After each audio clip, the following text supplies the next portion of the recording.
Bonjour à tous, soyez les bienvenus dans le 12-13 Rhône-Alpes. Linky, le fameux compteur communicant, continue à faire parler de lui et toujours pas au bon sens du terme. De plus en plus de particuliers et de communes tentent de s'opposer à son déploiement, mais c'est très souvent peine perdue. Nous en parlerons avec notre invité, adjoint au maire de Saint-Bel dans le Rhône, commune qui a tenté sans succès pour l'instant de s'opposer au rouleau compresseur Linky. C'est un petit boîtier vert qui n'en finit pas de susciter la polémique. Linky, le nouveau compteur électrique communicant d'Enedis, filiale d'EDF, que EDF installe depuis déjà plusieurs années en remplacement des anciens compteurs. Donc ce fameux Linky doit être généralisé d'ici fin 2022. Nous vous en avons déjà parlé à plusieurs reprises. Des particuliers, voire des communes refusent que Linky soit installé sans leur accord express. Ils n'hésitent plus désormais à porter l'affaire devant les tribunaux. C'est le cas de la commune de Saint-Bel dans le Rhône. C'est ce que vous allez nous expliquer, Serge Rivron, vous qui êtes adjoint au maire de Saint-Bel. Mais auparavant, je vous propose de revoir un reportage que nous avions tourné en mars dernier à Sainte-Foy-les-Lyons auprès de particuliers qui refusaient l'installation de ces nouveaux compteurs. Dans cette résidence au premier étage, Patrick Buret est un copropriétaire mécontent. Malgré tous ses courriers au nom de la copropriété, il s'est vu installer sur son palier l'année dernière un compteur électrique Linky.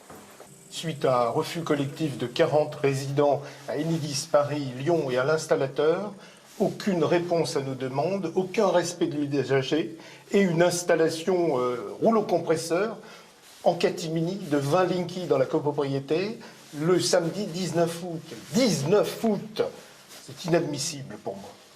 Il a depuis rejoint le collectif Info Linky Sud-Ouest lyonnais. Ses 300 membres veulent aujourd'hui lancer une action juridique. Ils veulent faire respecter le droit au refus d'installation de ce compteur. Ils l'accusent d'émettre trop d'ondes et de transmettre à distance les données personnelles de consommation électrique.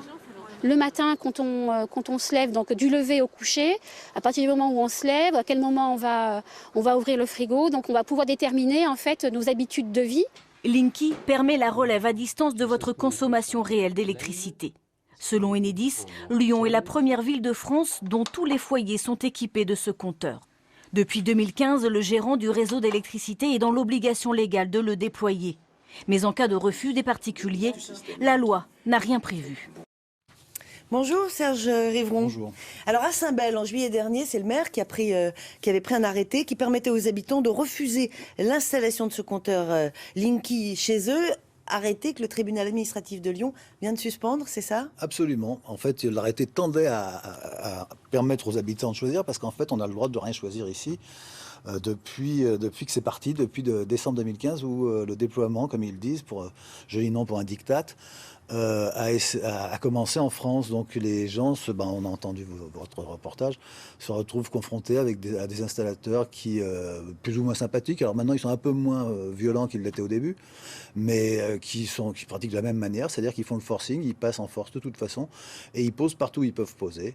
Y compris quelquefois en pénétrant dans des propriétés privées. Absolument, tout à fait. Et y compris sans prévenir les gens qui habitent et qui ne savent pas que la Linky va être posée. Ce qui peut vouloir dire aussi qu'il y a une coupure, parce qu'il est nécessaire de couper l'électricité, l'alimentation électrique du logement en question pendant une vingtaine de minutes, une demi-heure. Tout à fait. Si les gens ne sont pas prévenus, s'ils ont des appareillages de santé qui leur permettent, je ne sais pas, un respirateur ou quelque chose. Effectivement, on m'a posé le cas il n'y a pas longtemps et j'ai effectivement pas su répondre. J'avais même pas pensé que ça pouvait se produire, mais effectivement, il y a des gens qui sont sous respirateur ou autre.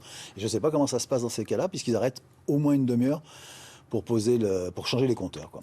Alors, Saint-Bel n'est pas la seule commune, on l'a vu en France, a tenté de s'opposer à ce déploiement forcé. Apparemment, partout, la justice suspend les arrêtés, déboute les communes qui la saisissent. Systématiquement, bizarrement, on n'a pas le droit de... Alors, c'est à plusieurs titres qu'on est poursuivi, ou enfin inquiété, ou réprimandé. C'est d'abord parce que ce ne serait pas du devoir du maire de s'opposer à quoi que ce soit, tant qu'il n'y a pas de trouble à l'ordre public. Alors, en gros, il faudrait qu'il y ait des vitrines cassées ou des bagarres dans les rues pour qu'on ait le droit de s'opposer. Ensuite, on nous dit que ce n'est pas nos compteurs, qu'ils ont été transférés parce qu'on les a passés à des syndicats d'électricité. Ce qui est loin d'être prouvé, c'est en discussion à certains hauts niveaux. Il y a des recours en Conseil d'État que je sache.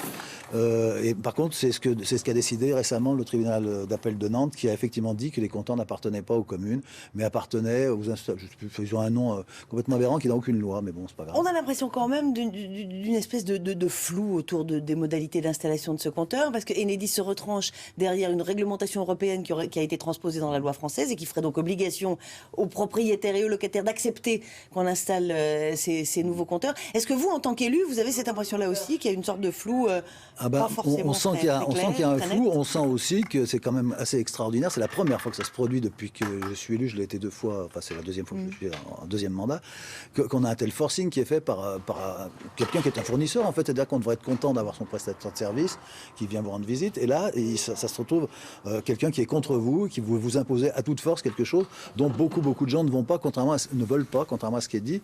Donc il y a 800 communes effectivement actuellement qui ont pris des décisions, alors c'est pas beaucoup sur les 36 000 françaises, mais il faut voir à quel chantage on est soumis, à quelle pression on est soumis, et on n'a pas des services juridiques. Nous, quand on se bat avec nos propres armes. Moi, je suis allé plaider moi-même au tribunal parce qu'on ne pouvait pas payer un avocat pour préparer tout ça. Il y a des grandes villes qui peuvent se le permettre. En revanche, Enedis et l'État, ils ont des services juridiques qu'il leur faut, et en plus, ils ont des manières de nous obliger à répondre à certaines dates, et eux se donnent le droit de dépasser, de poser des... Oui, c'est vraiment la lutte du pot de terre contre le pot de fer. Totalement. Très vite. Hein. La fronde existe, on l'a vu partout sur le territoire français. Il n'y a pas une coordination nationale des communes, par exemple. Non, c'est très difficile. C'est très difficile à faire parce que la stratégie d'Enedis, ça a été de travailler en tâche de léopard, comme ils disaient. Ils avaient un alibi technique qui ne tient pas tellement la route, mais c'était surtout pour essayer de semer le trouble et de faire en sorte que personne ne puisse se liguer les uns avec les autres. Alors évidemment, comme on est dans le gras de l'action actuellement, ils en sont aux alentours de 15-16 millions de compteurs posés. Il faut qu'ils accélèrent, eux, pour arriver au bout. Et du coup, maintenant, il y a plus de gens qui se réveillent et qui commencent à protester vivement. Voilà. Donc affaire à suivre. Merci beaucoup, Serge Réron, d'être venu nous exprimer votre colère froide.